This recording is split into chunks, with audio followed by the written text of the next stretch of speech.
হঠাৎ করেই দিল্লির পথে ঢাকায় নিযুক্ত ভারতের হাই কমিশনার দীনেশ ত্রিবেদী একদিনের ব্যবধানে বাংলাদেশ সরকারের উচ্চ পর্যায়ের 3টি বৈঠক শেষ করেই সোমবার বিকেলে ঢাকা ছাড়েন তিনি। এর মধ্যে প্রধানমন্ত্রী তারেক রহমান ও স্বরাষ্ট্রমন্ত্রী সালাহ উদ্দিন আহমেদের সঙ্গে সাক্ষাৎ করেন ভারতীয় এই দূত। এর আগে পররাষ্ট্রমন্ত্রী খলিলুর রহমানের সঙ্গেও রুদ্ধদ্বার বৈঠক করেন তিনি।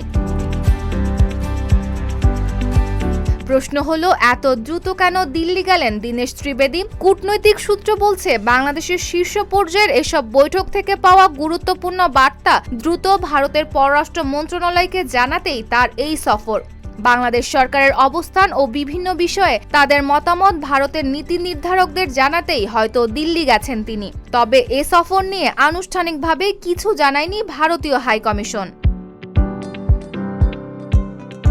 এদিকে ঢাকা দিল্লি সম্পর্কে যখন নতুন করে টানাপোড়েন চলছে, ঠিক তখনই হয়েছে এসব বৈঠক।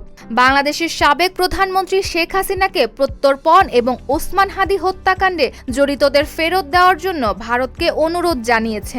পাশাপাশি দুই দেশের সম্পর্ক স্বাভাবিক রাখতে প্রয়োজনীয় পরিবেশ তৈরির বিষয়টিও তুলে ধরা হয়েছে।